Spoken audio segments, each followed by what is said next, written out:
Welcome to my YouTube channel ఎగ్నా educational zone. ప్రతి pensioner ఈ వివరాలను తప్పనిసరిగా నమోదు చేసుకోవాలి. 152 జీవోని రద్దు చేసిన హైకోర్టు. ఆ వివరాలు ఏంటో ఒకసారి ఈ వీడియోలో చూసేద్దాం. చూసే ముందుగా ఫ్రెండ్స్ ఎవరైనా ఇంకా మన ఛానల్ని సబ్స్క్రైబ్ చేసుకోకపోతే వెంటనే సబ్స్క్రైబ్ చేసుకోండి. ఇక విషయానికి వచ్చినట్లయితే ప్రతి ఒక్క పెన్షనర్ తెలుసుకోవాల్సిన అంశాలు: ఉద్యోగి సర్వీస్లో ఉంటూ కానీ లేక పదవి విరమణ చేసి కానీ మరణించినచో ఆ ఉద్యోగి లేదా పెన్షనర్ కుటుంబానికి రివైజ్డ్ పెన్షన్ రూల్స్ 1980 రూల్ 50 ప్రకారము ఆ కుటుంబ జీవనాధారం నిమిత్తం కుటుంబ పెన్షన్ చెల్లిస్తారు. ఉద్యోగి సుదీర్ఘకాలం ప్రభుత్వ ఉద్యోగం చేసి ఏ కారణంతోనైనా పదవి విరమణ చేసిన అనంతరం కుటుంబ పోషణకు గాను ప్రభుత్వం నుండి నెలవారీ పెన్షన్ పొందే సౌకర్యం ఉంది. దీన్నే సర్వీస్ పెన్షన్ అంటారు. ఒకవేళ పెన్షన్ పొందుతూ పెన్షనర్ ఉద్యోగం చేస్తూ ఉద్యోగి మరణిస్తే వారి కుటుంబ పోషణ నిమిత్తం అర్హులైన వారికి ఇచ్చే పెన్షన్నే ఫ్యామిలీ పెన్షన్ అంటారు. సర్వీస్లో ఉన్న ప్రతి ఉద్యోగి తమ కుటుంబ సభ్యుల వివరాలను తమ డీడీఓలకు నిర్ణీత ప్రొఫార్మాలో ఇచ్చి సేవా పుస్తకంలో నమోదు చేయించుకోవాలి. రిటైర్ అయిన తర్వాత కూడా ఈ వివరాలు ఉపయోగపడతాయి.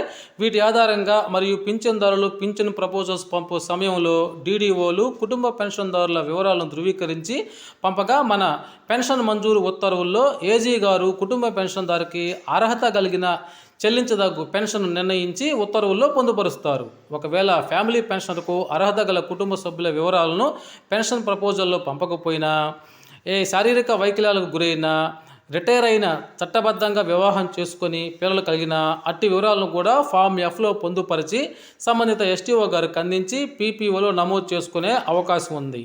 ఇక జీఓఎంఎస్ నంబర్ 315 ప్రకారము కుటుంబ పెన్షన్ పొందుటకు కుటుంబ సభ్యులుగా ఈ కింది వారు వస్తారని పొందుపరచడం జరిగింది.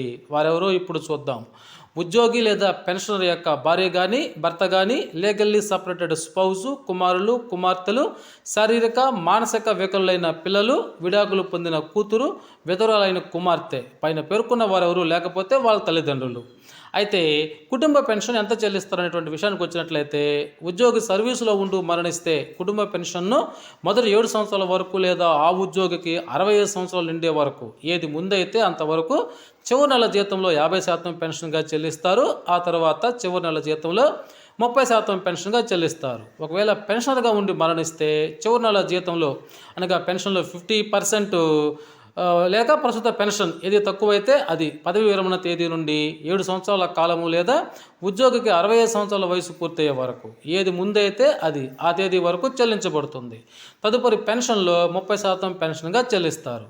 పెన్షన్ల విషయంలో వారి పెన్షన్ ఏజీ నుండి మంజూరు సమయంలో పీపీఓలో ఫ్యామిలీ పెన్షన్ బెనిఫిషరీ పేరు ఎన్హాన్స్డ్ ఫ్యామిలీ పెన్షన్ మొదటి 7 సంవత్సరాల వరకు లేదా ఆ ఉద్యోగికి 65 సంవత్సరాల వరకు, ఆ తర్వాత నుండి జీవితాంతం వరకు ఫ్యామిలీ పెన్షన్ వివరాలు కూడా నోట్ చేయబడి ఉంటాయి.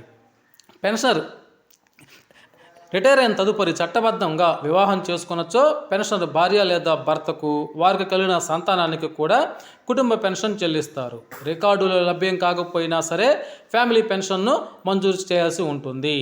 అదృశ్యమైన లేదా ఆచూకీ తెలియని ఉద్యోగుల కుటుంబాలకు సంవత్సరం తరువాత కుటుంబ పెన్షన్ను చెల్లిస్తారు. సంపాదన పరులు కానీ అంగవికలురైన పిల్లలకు కూడా కుటుంబ పెన్షన్ వర్తిస్తుంది. పెన్షన్ చనిపోయిన రోజులకు కూడా పెన్షన్ చెల్లిస్తారు. ఆ మరుసటి రోజు నుండి కుటుంబ పెన్షన్ చెల్లిస్తారు. కుటుంబ పెన్షన్పై డిఆర్ కూడా చెల్లిస్తారు. అదేవిధంగా క్వాంటమ్ ఆఫ్ పెన్షన్ కూడా పొందే అవకాశం ఉంటుంది. ఫ్యామిలీ పెన్షన్ పునర్వివాహం చేసుకుంటే ఫ్యామిలీ పెన్షన్ అనేది రద్దు అవుతుంది. కనీసం 7 సంవత్సరాల సర్వీస్ కలిగి ఉంటేనే 50% ఎన్హాన్స్డ్ ఫ్యామిలీ పెన్షన్ మంజూరు కాబడుతుంది. 7 సంవత్సరాల లోపు సర్వీస్ కలిగిన వారికి 30% నార్మల్ ఫ్యామిలీ పెన్షన్కు మాత్రమే అర్హత ఉంటుంది. ఇక వితంతువులు కనుక ఉన్నట్లయితే అటు వారికి కుటుంబ పెన్షన్ చెల్లించాల్సి వస్తే వితంతువులందరికీ సమాన వాటాల కింద చెల్లిస్తారు. ఫ్యామిలీ పెన్షనర్గా ఉన్న మొదటి భార్య చనిపోతే వారి పిల్లలకు రెండో భార్యతో పాటు కుటుంబ పెన్షన్కు అర్హులు. ఇక రిటైర్ అయిన ప్రభుత్వ ఉద్యోగి చట్ట ప్రకారం పెళ్లి చేసుకుంటే ఆ మహిళ కూడా ఫ్యామిలీ పెన్షన్కు అర్హురాలే. ఇక ఒక వ్యక్తి 2 ఫ్యామిలీ పెన్షన్లు పొందేటువంటి సందర్భంలో ఆ రెండింటి మొత్తము 27,830 రూపాయలకి పరిమితం చేయబడింది. ఇక రిటైర్మెంట్ తదుపరి కలిగిన సంతానం కూడా ఫ్యామిలీ పెన్షన్కు అర్హత కలిగి ఉంటారు. 1991 ఆగస్టు 20 ప్రకారం మొదటి భార్య బ్రతికి ఉండగా ప్రభుత్వ అనుమతి లేకుండా మరో పెళ్లి చేసుకుంటే రెండవ భార్య కుటుంబ పెన్షన్కు అర్హురాలు కాదు. అన్నటువంటి విషయం గుర్తుంచుకోవాలి. ఇక విడాకులు పొందినప్పటికీ విడిగా ఉంటున్నప్పటికీ భార్య పిల్లలు కుటుంబ పెన్షన్లో వాటాకు అర్హులే.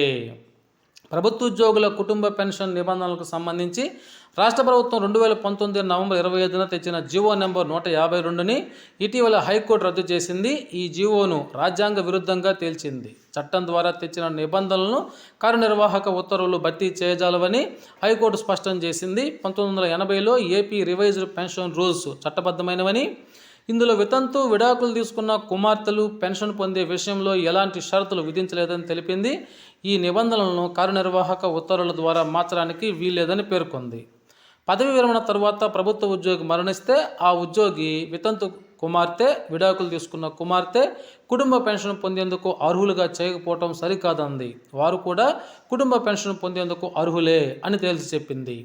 ఇక పెన్షన్ పొందడం జీవనోపాధి హక్కుతో పాటు జీవించే హక్కులో భాగమని సుప్రీంకోర్టు పలు సందర్భాల్లో చెప్పిందని హైకోర్టు కూడా గుర్తు చేసింది. ఓకే ఫ్రెండ్స్, ఇది ఈనాటి సమాచారం. ఈ సమాచారం మీకు నచ్చినట్లయితే ఒక లైక్ చేయండి. అదేవిధంగా మన ఛానల్ని సబ్స్క్రైబ్ చేసుకోండి. Okay friends, thank you.